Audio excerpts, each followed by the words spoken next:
Bonjour à tous, je vous retrouve dans une nouvelle vidéo dans laquelle je vais vous expliquer comment créer un jeu Dobble grâce à Word. Vous allez voir, c'est vraiment un outil, je trouve, qui est génial pour créer plein de choses. Et dans une prochaine vidéo, je vous montrerai aussi comment réaliser ce petit sac pour ranger le jeu. Donc ici, j'ai créé ce jeu, enfin je l'ai plutôt adapté parce que le jeu existait déjà. Hein. J'ai adapté le jeu Dobble pour un petit garçon dont c'est bientôt l'anniversaire. Donc c'est vrai que c'est un jeu, je trouve, qui est du coup plus adapté aux enfants en bas âge. Hein. Donc le petit garçon en question a eu 4 ans. Donc je lui offrirai bientôt. Mais en tout cas, si vous voulez le reproduire, je vous explique comment j'ai fait. Hein. Donc maintenant, moi je l'ai fait sur le thème des dinosaures parce que c'est ce qu'il aime. Mais si vous voulez créer un jeu ou enfin adapté au thème de votre enfant, eh bien rien ne vous empêche de l'adapter. Hein. Vous pouvez par exemple mettre des images pour lui apprendre des choses. Donc si vous voulez lui apprendre les parties du corps, eh bien vous pouvez les mettre. Quand il sera peut-être un peu plus grand, si vous voulez mettre des mots ou des lettres, bah, pourquoi pas en mettre aussi. Donc voilà, vous pouvez vraiment l'adapter comme vous voulez. Moi, ici, je vous montre la base pour le créer avec le programme Word. Pour réaliser ce jeu qui est composé de 31 cartes plus le livret avec les règles du jeu, vous aurez besoin de feuilles blanches. J'ai utilisé 7 feuilles à plastifier, évidemment une plastifieuse. Vous aurez besoin d'une paire de ciseaux et du tableau Dobble que vous trouvez sur internet. Quant au sac, je ferai prochainement une autre vidéo où je vous montrerai comment le réaliser. Alors, avant de commencer la vidéo en tant que telle, je vais rapidement vous expliquer les deux jeux les plus utilisés avec le Dobble. Donc, soit vous avez une pile au milieu, chaque joueur a une carte, et le premier qui trouve le symbole correspondant à sa carte la nomme et prend la carte sur la pile du milieu. Sinon, vous pouvez faire le contraire. Vous avez une carte au milieu et chaque joueur a une pile de cartes. Et le premier qui trouve la carte correspondante avec l'image du milieu la nomme et met vite la carte au milieu.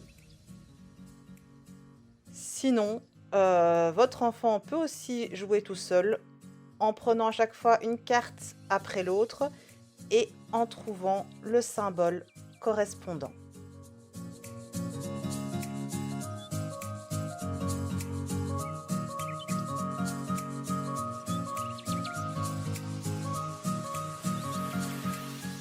Pour commencer, vous devez d'abord trouver vos images. En tout, il vous en faut 31 et je vous conseille vraiment de les choisir déjà avec un fond blanc. Vous verrez que ce sera beaucoup plus facile pour la suite. Donc ici, moi, je l'ai choisi sur le thème des dinosaures parce que le petit garçon pour lequel je fais le jeu adore tout simplement ça. Et je les enregistre dans un dossier sur mon ordinateur. Et tant que vous cherchez vos images, vous pouvez aussi taper dans votre barre de recherche tableau Dobble et chercher le tableau qui contient 31 images. Donc je vais vous mettre une photo pour que vous puissiez voir de quel tableau je parle et vous l'enregistrez également sur votre ordinateur. Une fois que vous avez tout, vous allez dans votre dossier où vous avez mis vos images et je vous conseille de les renommer. Donc moi je mets des numéros et vous les numérotez de 1 à 31.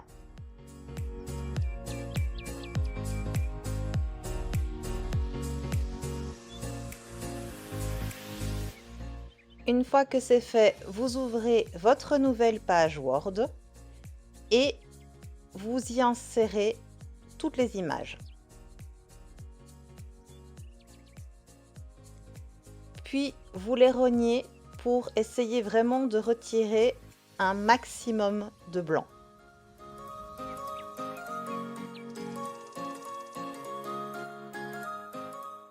Il se peut aussi que vous tombiez sur une image où le fond n'est pas tout à fait blanc. Pas de panique, vous cliquez simplement sur l'image. Ensuite, vous allez dans Couleurs, Couleur transparente et vous cliquez sur l'endroit que vous voulez rendre blanc.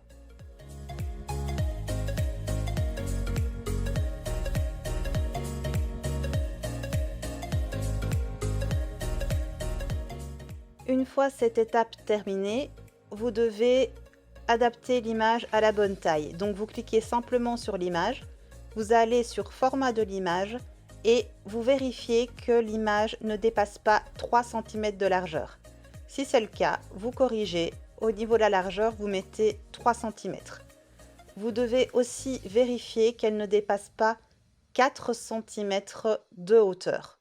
Encore une fois, si ça dépasse, vous corrigez en mettant 4 cm dans l'onglet et vous allez voir, l'image va automatiquement se corriger. En faisant ça, normalement, les 31 images devraient tenir sur une seule page.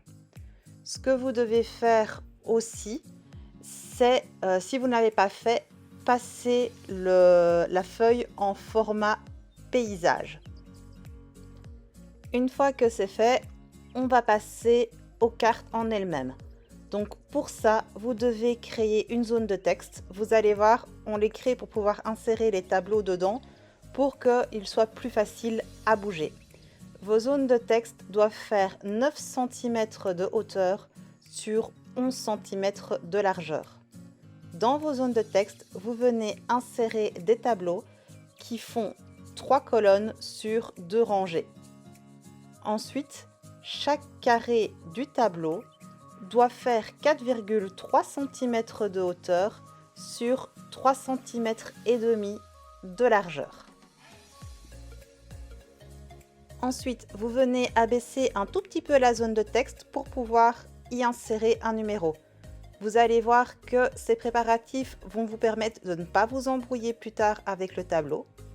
Vous faites simplement un copier-coller de votre première zone de texte et vous venez les numéroter de 1 à 31. Normalement, par page, vous devriez pouvoir mettre 4 zones de texte. Une fois que vous avez préparé tous vos tableaux, vous pouvez prendre votre tableau Dobble avec vous. Donc, vous regardez par exemple à l'image 1, vous voyez que vous devez le mettre dans les tableaux 1, 7, 12, 17, 22 et 27. Donc ici, chez moi, la première image, c'est la baleine et je vais la mettre dans tous les tableaux correspondants.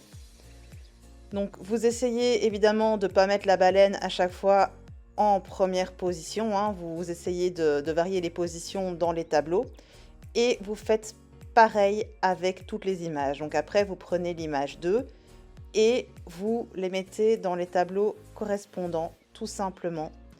Et vous faites ça pour toutes vos images.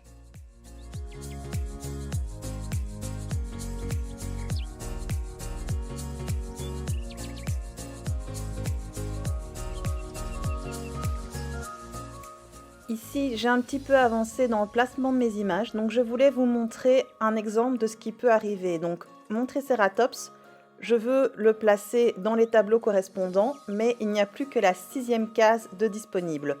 Du coup, tout simplement, je bouge quelques images pour pouvoir poser mon Triceratops ailleurs.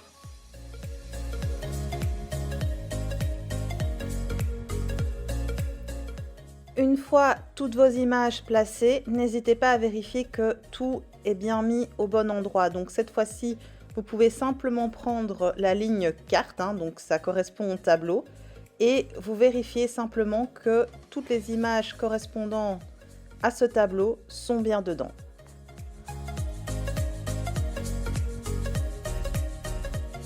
Une fois que vous avez bien tout vérifié, il faut maintenant centrer vos images dans votre tableau. Donc pour ça, vous les sélectionnez. Vous allez dans la mise en page et voyez, vous avez toutes des petites cases. Vous cliquez sur celle du milieu. Vous allez faire ça tout simplement pour tous vos tableaux.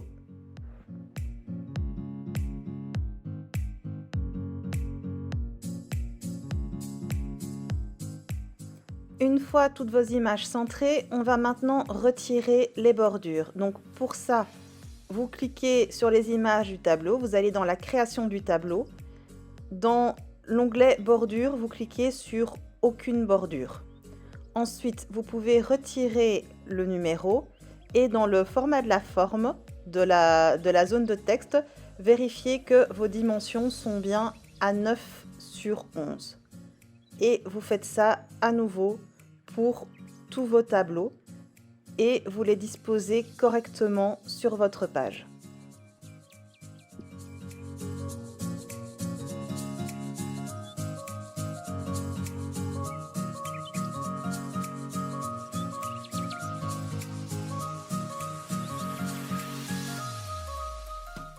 Une fois que vous avez fait toutes ces étapes, vous n'avez plus qu'à imprimer.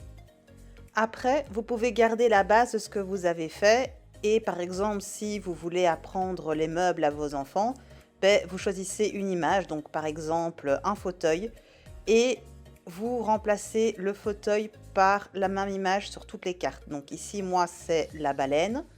Ça vous permettra de ne pas vous tromper. Si vous voulez leur apprendre les parties du corps, rien ne vous empêche par exemple de prendre un pied et de remplacer le pied avec toutes les mêmes images des cartes. Comme ça, vous n'avez plus besoin du tableau double, vous êtes sûr de ne pas vous tromper et tout est déjà positionné, tout est déjà bien fait.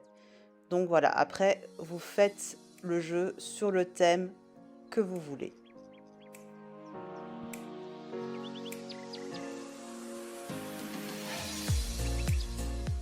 Ensuite, si vous avez envie, surtout si vous voulez offrir le jeu, vous pouvez aller sur Internet, rechercher les règles.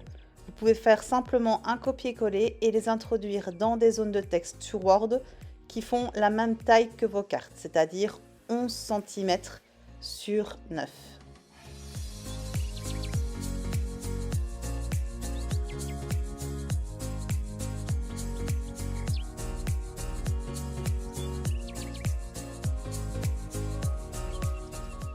Une fois que tout est imprimé, vous pouvez maintenant découper vos cartes. Donc soit vous utilisez la trancheuse si vous voulez aller plus vite.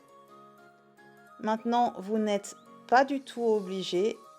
Une paire de ciseaux, ça fonctionne aussi très bien.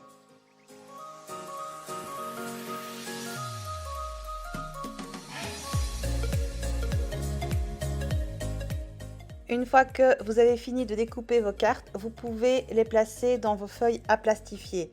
Donc en les positionnant comme vous me voyez le faire à l'image, j'arrive à positionner 5 cartes par feuille. Sachant aussi que les cartes qui vont former les règles du jeu, je les ai mises pour qu'elles soient recto verso. Par contre, les cartes avec les images, elles ne sont pas du tout recto verso, je les pose simples dans mes feuilles. Et une fois que vous avez positionné toutes vos cartes, vous pouvez simplement les plastifier.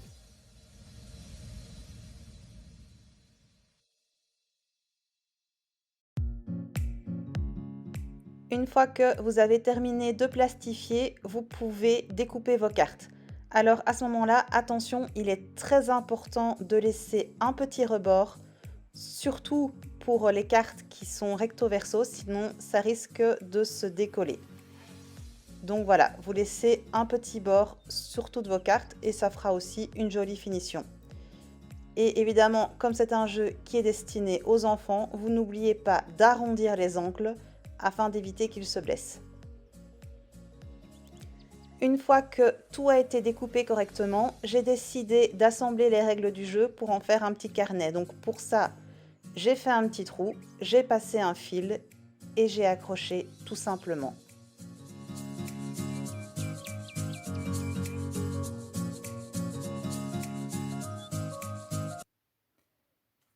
Et voilà, votre double est maintenant terminée. Vos enfants n'ont plus qu'à s'amuser.